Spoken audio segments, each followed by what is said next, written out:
నమస్తే. Welcome to VSB Telugu audio library. నవల శీర్షిక కల్కి. రచన శాతవాహన గారు. ఈ నవల రావి రాంప్రసాద్ గారు చదవమని అడిగారండి. వారి కోరిక మేరకు ఈ కల్కి నవల. ఇక కథలోకి వెళితే, ముందుగా ప్రచురణకర్తల మాటలో ఆయన అక్షరాలు కన్నీటి జడులలో తడిపే దయా పారవతాలు. ఆయన అక్షరాలు వెన్నెలలో ఆడుకునే అందమైన ఆడపిల్లలు. ఆయన అక్షరాలు అగ్ని శిరస్సున వికసించిన అద్వితీయ వజ్రాలు. ఆయన అక్షరాలు ప్రజాశక్తులు వహించే విజయ ఐరావతాలు. అందుకే ఆయన మహాభారత శాతవాహన. అందుకే ఆయన నిశ్శబ్ద యుద్ధం శాతవాహన. అందుకే ఆయన దానవ శిల్పం శాతవాహన. అందుకే ఆయన అంగారతల్పం శాతవాహన. అందుకే ఆయన కాలుతున్న పూలతోట శాతవాహన. అందుకే అందుకే అందుకే ఆయన వజ్ర సంకల్పం శాతవాహన. ఈ దశాబ్దంలో అత్యంత సంచలనాత్మకమైన, అత్యంత ప్రయోజనాత్మకమైన నవలా విజయాలను అఖిలాంధ్ర దేశానికి కానుకగా సమర్పించిన శాతవాహన వినూత్న సృష్టి ఈ కల్కిని మా సంస్థ సగర్వంగా సమర్పిస్తుంది. ఆదరించండి, అభిమానించండి, ఆశీర్వదించండి. Shock shock shock. భారతీయ న్యాయస్థానాల చరిత్రలో ఎన్నడూ జరగని ఘోరం జరిగిపోయింది. తీర్పు వినిపించబోతుండగా న్యాయమూర్తితో పాటు న్యాయ దేవత కూడా ఒక గుప్పెడు బూడిదగా మారిపోయింది. ఎవరిదా నేరం? ఏమిటి ఘోరం? అడుగడుగునా ఇలాగే జరిగితే ఏమైపోతుంది భూప్రపంచం? మీకు ఆశ్చర్యంగా లేదు?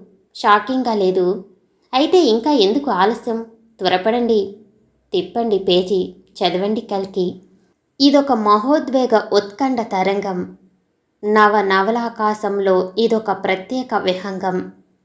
పదండి లోపల పేజీలోకి. ఇక చదవండి కల్కి. సూర్యుడు అస్తమించబోతున్నాడు. చీకటి రాబోతున్నదన్న భయంతో ఆకాశం ఎర్రబడింది.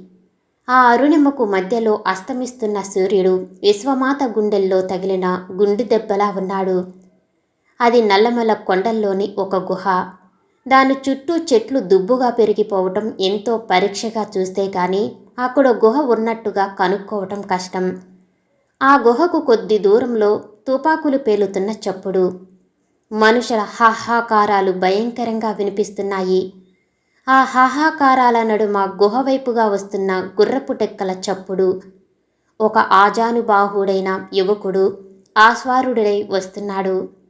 అతని ముఖం చాలా ఆందోళనకరంగా ఉంది. అతని కళ్ళల్లో విషాదం గూడు కట్టుకుంది. అతను వేగంగా గుర్రాన్ని పరిగెత్తించుకుంటూ వచ్చి గుహ ముందు ఆపాడు. వెంటనే గుర్రం దిగి వీపుకు వేలాడుతున్న రైఫిల్ సర్దుకుంటూ గుహలోకి పరిగెత్తాడు. గుహలోపలంతా చీకటిగా ఉంది. క్షణం వేపు అతను అచేతనంగా నిలబడి చీకట్లోకి కళ్ళు చిట్లించుకుని చూశాడు. కల్కి, ఎక్కడున్నావు కల్కి? ఆ గుహలో అతని కంఠస్వరం ప్రతిధ్వనించింది. ఇక్కడే ఉన్నాను సంగుధర. అతనికి కొద్ది దూరంలోంచే మేరు గంభీరమైన కంఠస్వరం వినిపించింది. శబ్దం వినిపించిన వైపుకు సంగుధర మళ్ళీ కళ్ళు చిట్లించి చూశాడు. ఈసారి అతనికి ఒక మనిషి ఆకారం స్పష్టంగా కనిపించింది. అప్పటికి అతని కళ్ళు చీకటికి అలవాటు పడ్డాయి. అతనికి ఎదురుగా నిలుచున్న వ్యక్తి 6.5 అడుగుల ఎత్తున్నాడు. ఎత్తుకు తగ్గ లావు, చీకట్లో అతని ముఖం స్పష్టంగా కనిపించటం లేదు. శత్రువుల గుండెల్లో వణుకు పుట్టించే దృఢమైన భారీ శరీరం అతనిది. చీకట్లో ఉన్నావేం కల్కి? దివిటీలు వెలగవేం? దివిటీల అవసరం ఇక లేదు సంగుధర. ఇక అంతా చీకటే. సంగుధర తల వంచుకున్నాడు. బ్రిటిష్ పోలీసులు కొండనంతా చుట్టుముట్టారు కల్కి. నిన్ను ప్రాణాలతో పట్టుకుంటానని జనరల్ గాడ్ఫ్రే శపథం చేశాడు. కొండ కింద మనవాళ్ళు పోలీసులతో ప్రాణాలకు తెగించి పోరాడుతున్నారు. అయినా బ్రిటిష్ వాళ్ళ ఆయుధాల ముందు నిలవలేక నేల కొరిగిపోతున్నారు. ఇక ఎక్కువసేపు లేదు కల్కి. పోలీసులు గుహలో ప్రవేశించటానికి అరగంట కంటే ఎక్కువ పట్టదు. నాకు తెలుసు సంగుధర. ఎప్పుడో ఒకసారి ఈరోజు రాక తప్పదని నాకు తెలుసు. కానీ శత్రువులతో పోరాడుతూనే ప్రాణాలు వదులుతానని ఊహించాను. కానీ ఇలా ఎలుకలో కలుగలో నక్కి ఉండవలసి వస్తుందని అనుకోలేదు. వాళ్ళు నిన్ను పట్టుకుంటారు కల్కి. ఈ పరిస్థితుల్లో నువ్వు వాళ్లకు ఎదురు నిలిస్తే నిన్ను ప్రాణాలతో పట్టుకోవటం చాలా సులభం. తుపాకీ పట్టి నువ్వు వాళ్ళని ఎదుర్కోలేవు. అది కూడా నాకు తెలుసు సంగుదరా. అందుకే నా ఈ హీన స్థితికి కుమిలిపోతున్నాను. ఊరడిల్లు కల్కి, ఊరడిల్లు. నువ్వు అనుమతిస్తే నీ ప్రాణానికి నా ప్రాణాలు అడ్డువేసి నా గుర్రం మీద కొండ దాటిస్తాను. ఆపు సంగుదరా, కల్కి గర్జించాడు. అక్కడ నా వాళ్ళు నా కోసం శత్రువుతో పోరాడుతూ ప్రాణాలు పోగొట్టుకుంటూ ఉంటే నన్ను పిరికి పందలా పారిపోమ్మంటావా? సంగుదర మరోసారి తలవంచుకున్నాడు. క్షమించు కల్కి, నిన్ను రక్షించుకోవాలన్న తాపత్రయంలో నీ పేరుకే అవమానం కలిగించాను. కానీ నువ్వు వాళ్లకు ప్రాణాలతో దొరకకుండా ఉండాలంటే అదొక్కటే మార్గం. పొరబడ్డావు సంగుదర. నేను కల్కినయింది దుర్మార్గులను అంతం చేయటానికే కానీ దుర్మార్గుల చేతుల్లో ప్రాణాలతో చిక్కిపోవటానికి కాదు. బ్రిటిష్ ద్రోహుల చేతుల్లో చిక్కకముందే కల్కి ప్రాణాలు గాలిలో కలుస్తాయి. సంగుదర తన చెవులను తానే నమ్మలేకపోయాడు. ఆత్మహత్య చేసుకుంటానంటున్నావా కల్కి? చివరికి నీ నోటి నుంచి ఈ మాట వినవలసి వస్తుందనుకోలేదు. కల్కి నవ్వాడు. నేను ఆత్మహత్య చేసుకోబోవటం లేదు సంగుదర. బీరువులా పారిపోవటం అంతకన్నా చేయలేను. శత్రువుల చేతులకు ప్రాణాలతో చిక్కనూ లేను. నాకు మరో మార్గం కావాలి సంగుదర. సంగుదర విస్మయంగా చూశాడు. కల్కి మౌనంగా తన వరలోంచి కత్తి తీశాడు. ఈ ఖడ్గం తీసుకో సంగుదర. సంగుదర ఇంకా విస్మయంగానే ఆ కత్తినందుకున్నాడు. కల్కి తన ఛాతి విరిచాడు. కానీ సంగుదర, ఆ ఖడ్గంతో కల్కిని చంపేయ్. సంగుదర అకస్మాత్తుగా వణికాడు. అతని కాళ్ళు చేతులు చల్లబడ్డాయి. చేతిలోంచి కత్తి జారిపోయింది. 2 చేతులు జోడించి కల్కి ముందు మోకాళ్ళ మీద కూలబడ్డాడు. వద్దు కల్కి, వద్దు. నేనా పని చేయలేను. భయపడకు సంగుదర, సందేహించకు. కల్కిని చంపేయ్.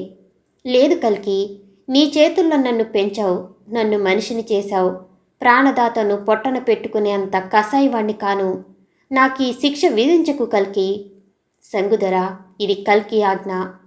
నీ ఆజ్ఞ మొదటిసారి ఉల్లంఘిస్తున్నందుకు క్షమించు కల్కి. నిరాయుధుణ్ణి చంపలేను.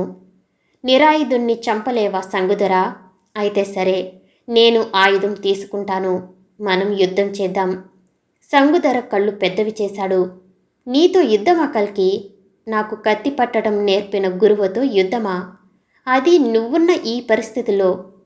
అయితే కల్కిని ఆత్మహత్య చేసుకోవటానికే పురిగొల్పుతున్నావా సంగుదర? లేదు కల్కి, లేదు. నేను అలా చేయటం లేదు. నువ్వు అలాగే చేస్తున్నావు సంగుదర, చాలా అనునయంగా అన్నాడు కల్కి. లే, నీ కత్తిపట్టు, నన్నెదుర్కో. ఆ కంఠంలో తొణికిసలాడుతున్న ఆప్యాయతకు కరిగిపోయాడు సంగుదర. కల్కి 2 పాదాల మీద వాలిపోయాడు. కల్కి, నా గురువు, దైవం అన్నీ నువ్వే. నీ ఆజ్ఞ శిరసా వహిస్తాను అన్నాడు చిన్నపిల్లవాడిలా రోదిస్తూ. కల్కి అతన్ని మెల్లగా లేపి కౌగిలించుకున్నాడు. సంగుదర, నీలాంటి శిష్యుణ్ణి పొందగలిగినందుకు నా జన్మ ధన్యమైంది. కానీ నీ కర్తవ్యం నెరవేర్చు. సంగుదర కళ్ళు తుడుచుకున్నాడు. ఆ 2 మహావీరులు గుహలోంచి బయటికి వచ్చారు. సంగుదర కల్కికి తన భుజాన్ని ఊతగా ఇచ్చి నడిపించుకుంటూ వెళ్ళాడు. కాళ్ళు ఈడ్చుకుంటూ వెళ్ళాడు కల్కి. గుహ బయట సాయంకాలపు వెలుగులో 2 ఎదురెదురుగా నిలబడ్డారు. తన గురువును ఒక్కసారి ఆపాదమస్తకం కళ్ళారా చూసుకున్నాడు. నిండైన విగ్రహం. కళ్ళు చాలా శాంతంగా ఉన్నాయి. బుగ్గలకు 2 వైపులా టీవీగా ఉన్న మీసాలు కల్కి పౌరుషాన్ని చాటి చెబుతున్నాయి. కాళ్లకు కట్లు, చేతులకు కట్లు, బ్రిటిష్ వాళ్ల బుల్లెట్ దెబ్బలకు తూట్లు పడి కూడా చెక్కు చెదరని పరాక్రమం. సంగుదర కళ్ళల్లో నీళ్లు నిలిచాయి. అయితే అతను వాటిని కనబడనివ్వలేదు. కళ్ళు మూసుకుని ఒక్కసారి మనసులో ప్రార్థించాడు. భగవాన్, ఈరోజు విధి నాకు ఎదురు తిరిగింది. నన్ను కనకపోయినా కన్న తండ్రి కంటే మిన్నగా ప్రేమించిన నా గురువును చంపుకోవటానికి తలెత్తుతున్నాను. ఈ చేతుల్ని నాకెందుకిచ్చావు భగవాన్? ఈ పాపం నేను మూటకట్టుకోకముందే నా చేతులు 2 తెగిపోయి ఉన్నా నేను విచారించేవాణ్ణి కాను. ఈ పని చేస్తున్నందుకు నువ్వు నన్ను క్షమించకు. నన్ను నీకేలా తోస్తే అలా శిక్షించు. తప్పకుండా శిక్షించు. నేను క్షమార్హుణ్ణి కాను. అతను కళ్ళు తెరిచి ఎదురుగా నిలబడ్డ కల్కి కేసి చూశాడు. కల్కి తన వైపు చూడటం లేదు. దూరంగా కొండ కింద నుంచి వినబడుతున్న రైఫిల్ కాల్పులను వింటూ కళ్ళు మూసుకున్నాడు. అలాగే అతన్ని చూస్తూ శిలలా నిల్చున్నాడు సంగుదర. కాసేపటికి కల్కి కళ్ళు తెరిచాడు. అతని కళ్ళలో 2 కన్నీటి బొట్లు నిలిచాయి.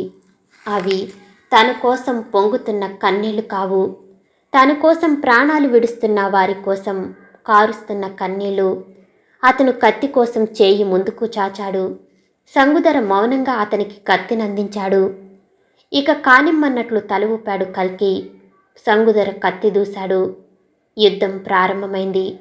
ప్రకృతి నివ్వెరపోయి చూస్తుంది. ఈ ఘోరం చూడలేనట్లు సూర్యుడు త్వర త్వరగా పడమటి కొండల్లోకి తప్పుకుంటున్నాడు. ఆకాశం మరింతగా ఎర్రబారింది. కల్కి అలసిపోయినట్లు కనిపిస్తున్నాడు. అంతకు ముందు రోజు పోలీస్ స్టేషన్పై దాడి జరిపినప్పుడు తగిలిన బుల్లెట్ దెబ్బలు సలుపుతున్నాయి. కట్లు వదిలై గాయాలు అదిరి అతని శరీరంలోంచి ధారాపాతంగా రక్తం కారుతుంది. మునుపటి రోజే అతనికి చాలా రక్తం పోయింది. ఇప్పుడు మరింత పోతుంది. అతని శరీరం క్రమంగా శక్తిని కోల్పోతుంది. అయినా ఒడుపుగా కత్తి తిప్పుతున్నాడు కల్కి. నిమిషాలు గడుస్తున్న కొద్దీ సంగుదొరదే పైచేయి అవుతుంది. కల్కి పూర్తిగా శక్తి కోల్పోయాడు. అతని చేతుల్లోంచి కత్తి ఎగిరిపోయింది. ఒక ఊపులో తన కత్తినంతా కల్కి గుండెల్లో దింపేశాడు సంగుదర. వెంటనే కల్కి కంటే ముందు సంగుదరే ఆర్తనాదం చేశాడు. కూలిపోయాడు కల్కి. కల్కి, నా చేత ఎంత పని చేయించావు కల్కి? చివరికి నా చేతుల్లోనే నీకు మృత్యువు రాశాడా భగవంతుడు? నా జన్మ వ్యర్థం కల్కి, వ్యర్థం. సంగుదర ఏడవటం మొదలుపెట్టాడు. ఆ చివరి క్షణాల్లో కూడా కల్కి చిరునవ్వు నవ్వాడు. వాత్సల్యంగా అతని చెయ్యి సంగుదర తల నిమిరింది. బాధపడకు సంగుదర, విధి ఎల్లకాలం మనవైపే ఉండదు. ఆ దుర్మార్గుల చేతికి చిక్కటం కంటే, ఆత్మహత్య చేసుకోవటం కంటే, పారిపోవటం కంటే నీ చేతుల్లో మరణించటమే నాకు తృప్తిగా ఉంది.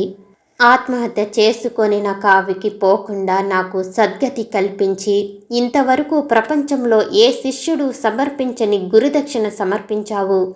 నేను నిన్ను ఆశీర్వదిస్తున్నాను సంగుదర. భగవంతుడు నిన్ను తప్పగా క్షమిస్తాడు అని ఒక్క క్షణం ఆగాడు కల్కి. అతనికి ప్రాణం మెల్లగా పోతుంది. ఆ సంగతి అర్థం చేసుకున్నాడతను. చనిపోయే ముందు నా చివరి కోరిక తీరుస్తావా సంగుదర? అతి కష్టం మీద అన్నాడతను. చెప్పు కల్కి, నువ్వు ప్రాణాలు కాపాడుకో. ఇక్కడి నుంచి పక్కదారుల వెంట పారిపో. ఎంత మాట అన్నావు కల్కి?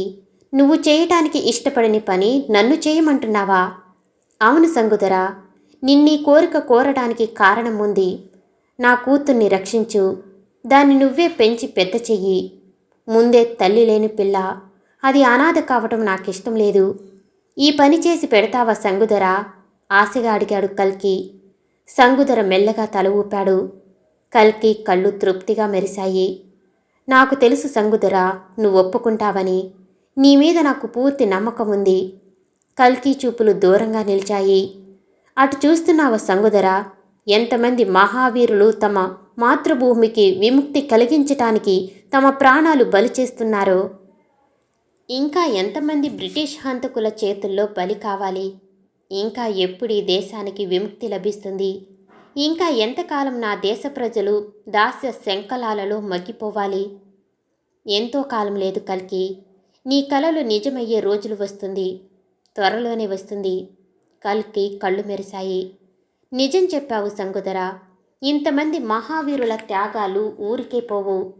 దుర్మార్గం ఎంతో కాలం నిలవదు. నా దేశ ప్రజలు స్వాతంత్ర్యపు గాలులు పీలుస్తూ స్వేచ్ఛగా విహరించే రోజు తప్పకుండా వస్తుంది. దౌర్జన్యాన్ని అంతమొందించటానికి అవతరించిన ఒక కల్కి అంతరిస్తే అతని స్థానంలో మరో కల్కి అవతరిస్తాడు. దుర్మార్గాన్ని చీల్చి చెండాడుతాడు. తప్పదు సంగుదర, తప్పదు. మరో కల్కి అవతరిస్తాడు. మరో కల్కి అవతరిస్తాడు. మరో కల్కి అవతరిస్తాడు. మరో కల్కి. కల్కి తల వాల్చేశాడు. చీకట్లు అలుముకున్నాయి. పడమట సూర్యుడు అస్తమించాడు.